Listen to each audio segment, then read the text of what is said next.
Francis PICABIA, born and died in Paris, was of Cuban descent on his father's side and French on his mother's.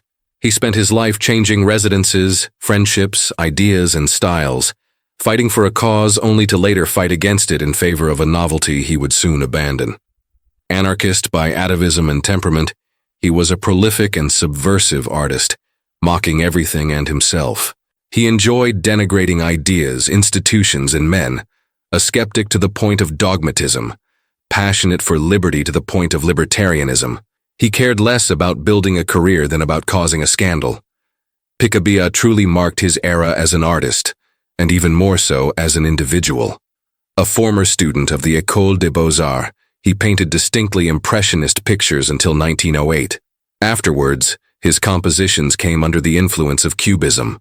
In 1911, he joined the Section d'Or group, only to leave it the following year to dedicate himself to the Orphic conception of painting. That same year, he painted one of his best canvases, The Procession in Seville.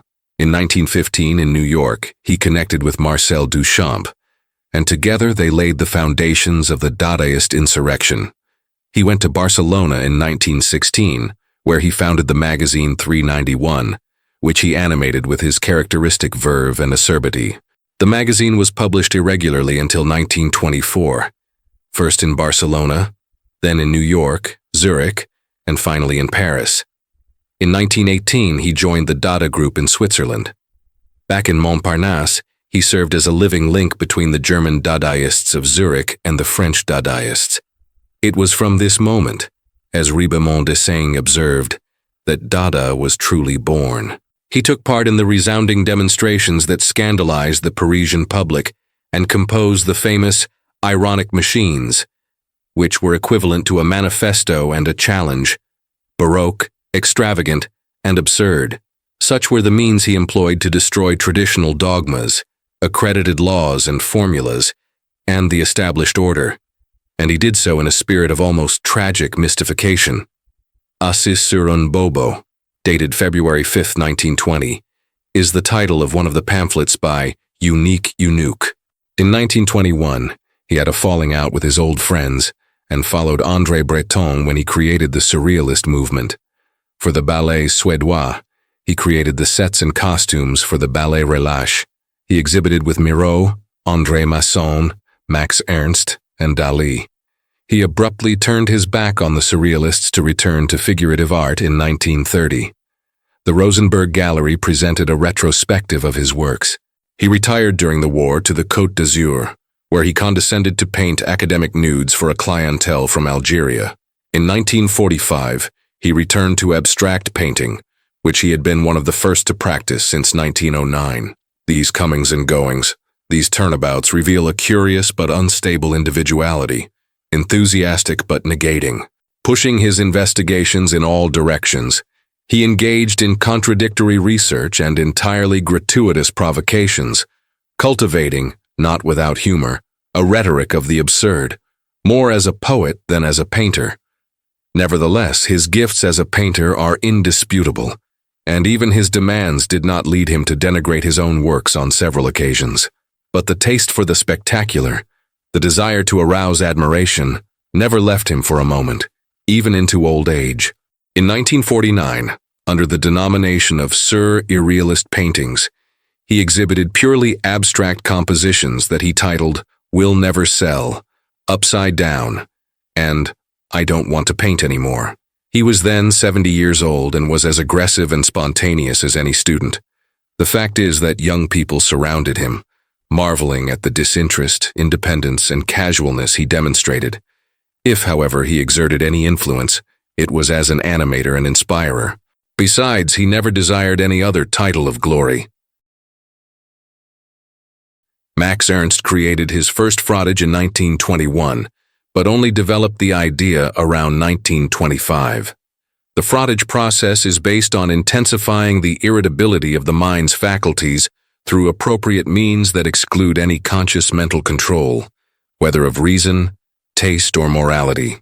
The active participation of the one we have hitherto called the author of the work is reduced to a minimum, constituting a process that is the exact equivalent of what has become known as automatic writing.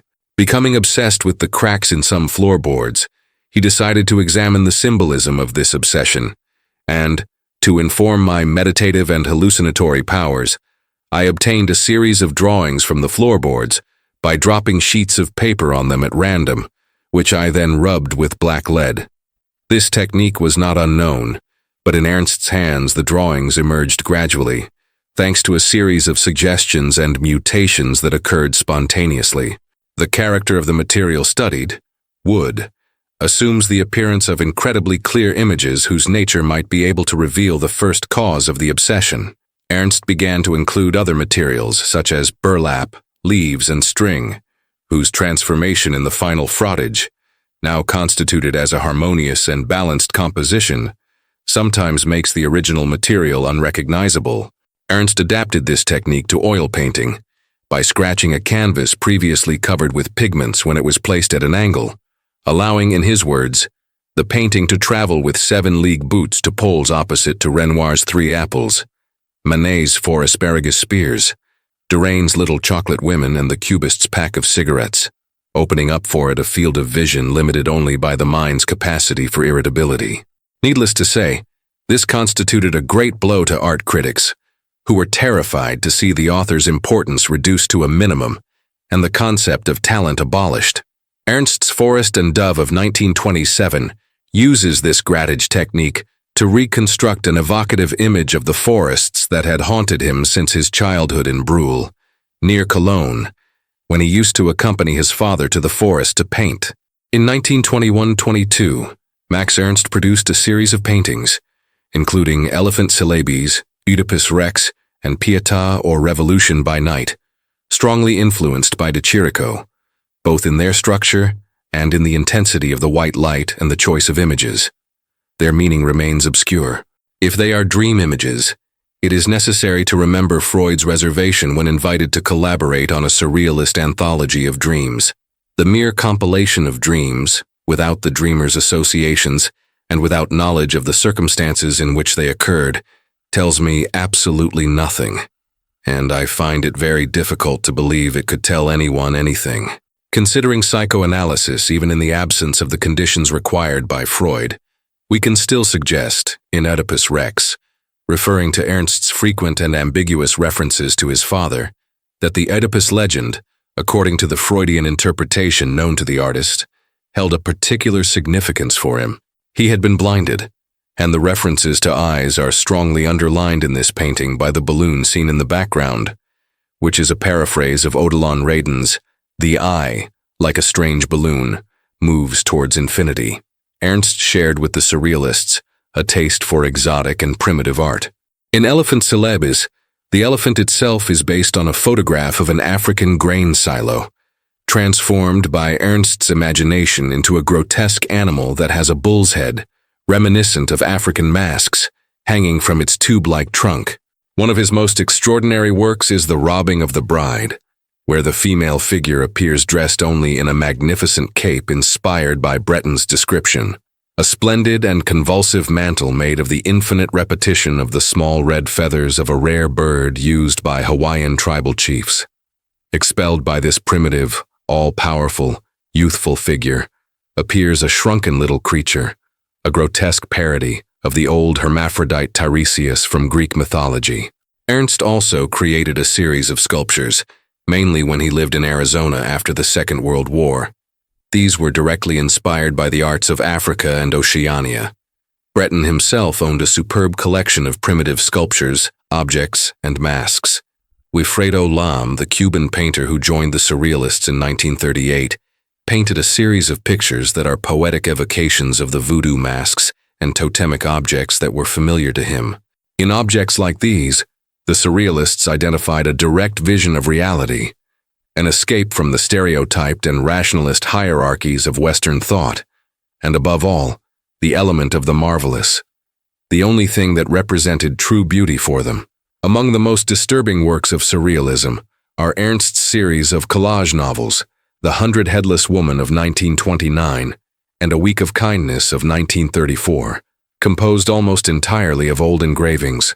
They consist of a sequence of apparently disordered scenes where the scale of proportions is almost always broken, In a scene from A Week of Kindness, a man with a bird's head is sitting in a train carriage, and appearing through the window is what at first glance seems to be the gigantic head of the Sphinx of Giza.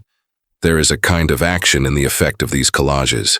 Often, after the initial shock they produce, we begin to notice other disturbing details, ambiguous textures, and double-meaning images. Paul Éluard wrote about ERNST in Beyond Painting. The distance is not great through the cloud bird to man. The distance is not great through images of visions to man, from the nature of real things to the nature of imagined things. Their value is equal. Matter, movement, necessity, desire are inseparable. Imagine yourself as a flower, a fruit, or the heart of a tree. As long as they wear your color, as long as they are necessary signs of your presence, since it is our privilege to believe that everything can be transformed into everything.